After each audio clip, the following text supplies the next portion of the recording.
Nahum chapter 1. The burden against Nineveh. The book of the vision of Nahum the Elkoshite. God is jealous, and the Lord avenges. The Lord avenges and is furious. The Lord will take vengeance on his adversaries, and he reserves wrath for his enemies. The Lord is slow to anger and great in power, and will not at all acquit the wicked. The Lord has his way, in the whirlwind and in the storm, and the clouds are the dust of his feet. He rebukes the sea and makes it dry, and dries up all the rivers. Bashan and Carmel wither, and the flower of Lebanon wilts. The mountains quake before him, the hills melt, and the earth heaves at his presence. Yes, the world and all who dwell in it. Who can stand before his indignation? And who can endure the fierceness of his anger? His fury is poured out like fire, and the rocks are thrown down by him. The Lord is good, a stronghold in the day of trouble, and he knows those who trust in him. But with an overflowing flood, he will make an utter end of its place, and darkness will pursue his enemies. What do you conspire against the Lord? He will make an utter end of it. Affliction will not rise up a second time, for while tangled like thorns, and while drunken like drunkards, they shall be devoured like stubble fully dried.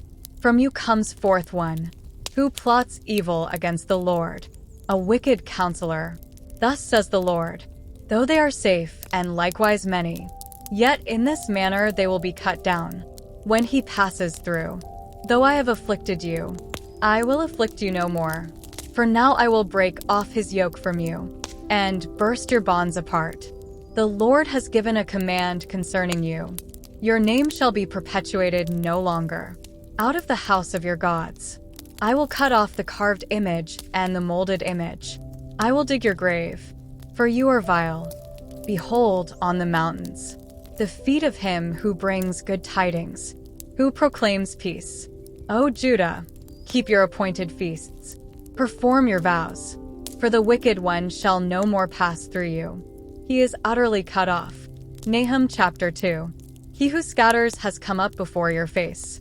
Man the fort, watch the road, strengthen your flanks, fortify your power mightily. For the Lord will restore the excellence of Jacob, like the excellence of Israel. For the emptiers have emptied them out, and ruined their vine branches.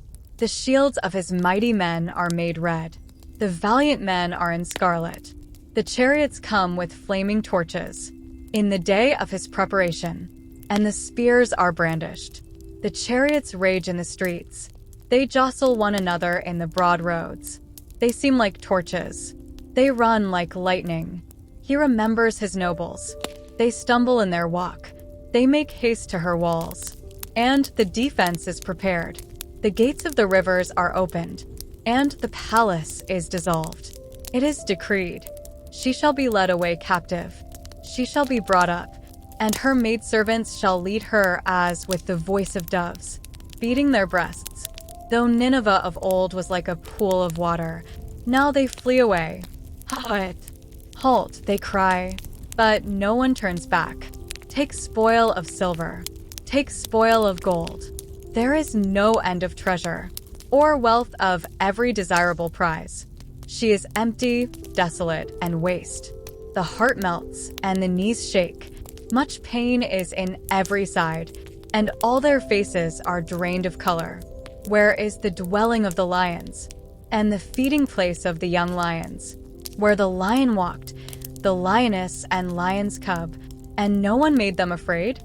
The lion tore in pieces enough for his cubs, killed for his lionesses, filled his caves with prey, and his dens with flesh. Behold, I am against you, says the Lord of hosts. I will burn your chariots in smoke, and the sword shall devour your young lions. I will cut off your prey from the earth, and the voice of your messengers shall be heard no more. Nahum chapter 3. Woe to the bloody city! It is all full of lies and robbery. Its victim never departs. The noise of a whip, and the noise of rattling wheels, of galloping horses, of clattering chariots. Horsemen charge with bright sword and glittering spear. There is a multitude of slain, a great number of bodies, countless corpses. They stumble over the corpses because of the multitude of harlotries of the seductive harlot, the mistress of sorceries, who sells nations through her harlotries and families through her sorceries. Behold, I am against you, says the Lord of hosts. I will lift your skirts over your face. I will show the nations your nakedness, and the kingdoms your shame. I will cast abominable filth upon you, and make you a spectacle. It shall come to pass that all who look upon you will flee from you and say, Nineveh is laid waste. Who will bemoan her? Where shall I seek comforters for you? Are you better than Noamon? That was situated by the river, that had the waters around her, whose rampart was the sea, whose wall was the sea. Ethiopia and Egypt were her strength, and it was boundless. Put and Lubim were your helpers. Yet she was carried away. She went into captivity. Her young children also were dashed to pieces. At the head of every street, they cast lots for her honorable men, and all her great men were bound in chains. You also will be drunk. You will be hidden. You also will seek refuge from the enemy. All your strongholds are fig trees with ripened figs. If they are shaken, they fall into the mouth of the eater. Surely, your people in your midst are women. The gates of your land are wide open for your enemies. Fire shall devour the bars of your gates. Draw your water for the siege. Fortify your strongholds. Go into the clay and tread the mortar. Make strong the brick kiln. There the fire will devour you. The sword will cut you off. It will eat you up like a locust. Make yourself many, like the locust. Make yourself many, like the swarming locusts. You have multiplied your merchants more than the stars of heaven. The locust plunders and flies away. Your commanders are like swarming locusts, and your generals like great grasshoppers, which camp in the hedges on a cold day. When the sun rises, they flee away, and the place where they are is not known. Your shepherds slumber, O king of Assyria. Your nobles rest in the dust. Your people are scattered on the mountains, and no one gathers them. Your injury has no healing. Your wound is severe. All who hear news of you will clap their hands over you. For upon whom has not your wickedness passed continually?